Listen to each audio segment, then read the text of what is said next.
so here we have the aptly named roller coaster problem. And in this problem, what we're going to do is we're going to start with a roller coaster cart on top of a hill, and we're going to allow this to accelerate from rest down the hill and through a circular loop. And the whole idea behind this problem is we want the people to not fall out of the roller coaster cart when it gets right to the top of the loop, right here. Because if the people fall out of the roller coaster cart, that's bad for business. So we want the people to stay planted right there in the cart. And we don't want the change and hats and cell phones and whatnot to fall out of their pockets and litter the ground down here. That's bad for business as well. So what we're going to do is go through and work out exactly how tall this hill has to be. That is, the height of the hill as a function of the radius of this loop. Now, even though I drew the loop a little bit wonky, we're going to go through and assume that this is in fact a circular loop, okay? Or really, our solution is going to be based on the fact that this has to be a circular loop in order for the solution to apply. What I want to do is look at exactly what's going on right here for this person in this roller coaster cart as they're moving through this loop. They're going to be traveling this way at some velocity v. What that velocity is, we don't know. But the whole idea is we don't want them to fall out. And no different than say a bottle of water or a glass of water that's being spun in a vertical loop. If we spin this fast enough, in this case, the people in the roller coaster cart, they won't fall out. And so what that means, going back to force, is that we need the centripetal acceleration to equal g.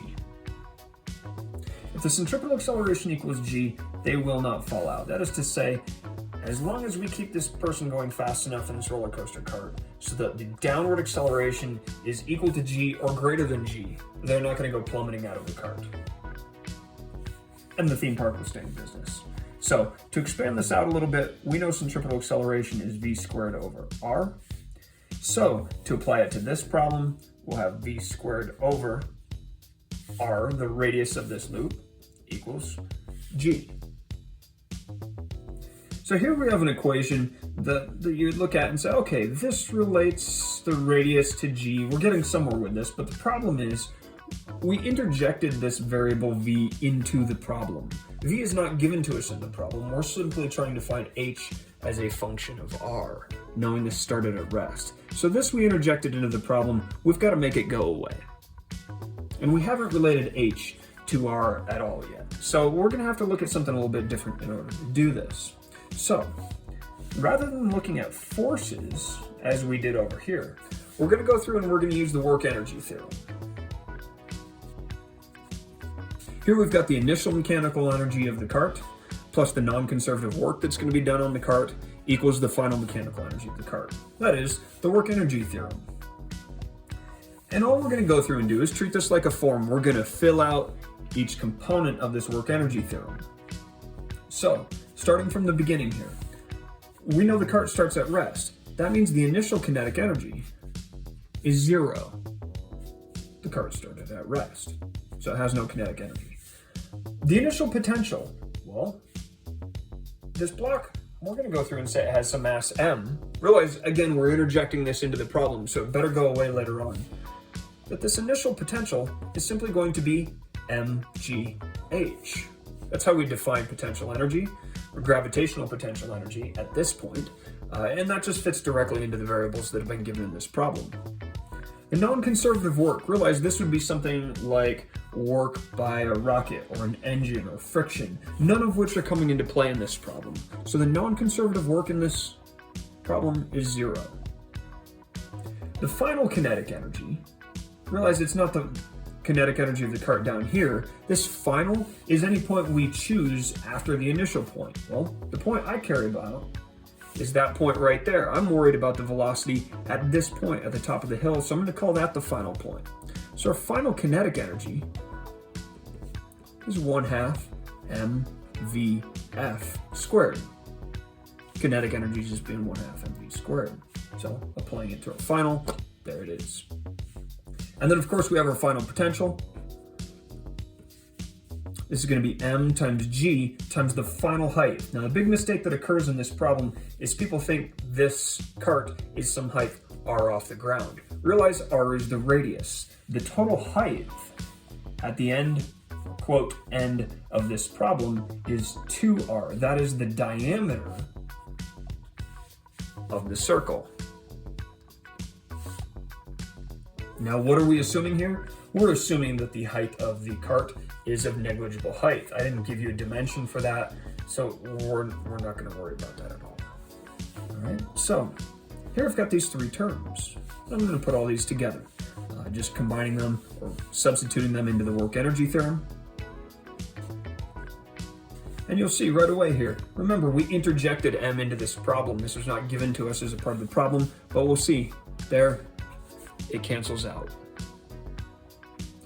And so it looks like we have a few too many unknowns here. We have g and h, we have 1/2 vf squared, and g times 2r. So we've still got a bunch of stuff floating around here. I'm trying to just get h as a function of r. But I want to go way back over here. Realize this velocity at this point is this velocity at this point. We've simply renamed it vf since we were talking about it here. So I'm going to call that vf right there. I want you to realize this, I can rearrange. vf squared equals gr. And I can sub that in right here.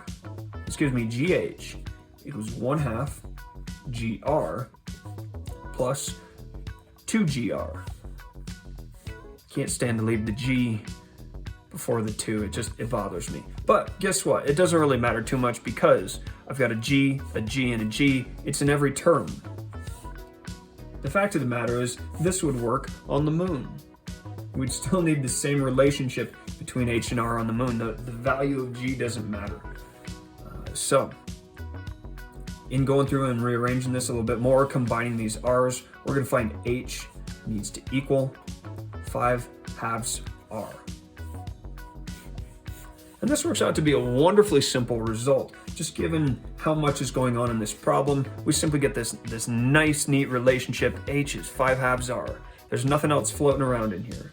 This means so long as this hill is 2.5 times greater in height than the radius of the loop, when we let this cart go down the hill, everybody's going to stay on. It doesn't matter their mass, that cancels out. It doesn't matter where we do this, whether we do this on the Earth or the Moon or Mars in a couple years, if you listen to Mr. Tesla. That would be Musk, but whatever. G doesn't matter. They all manage to cancel out. So this is a wonderfully simple result. So there it is. This tends to show up in just about any introductory college physics textbook. A lot of high school physics textbooks use this type of problem. And at first glance, it looks like they don't give you enough information, but they in fact do. Now, how can we make this more difficult? We could have a non-negligible height of the cart, in which case we would have to be a little bit more careful with exactly where this cart starts. In which case we would have to be a little bit more careful about this final height term, because it would not be 2r, it'd be something a little bit different. So you would have to have a little bit more better bookkeeping, if you will, on both our h and 2r terms. Those would become a little bit more complicated, but that's how this would affect things. Let's say we had some friction in this problem. That would throw in a non-conservative work term. And at that point, things become pretty complicated. But that's how we do the roller coaster problem. And that's all for now.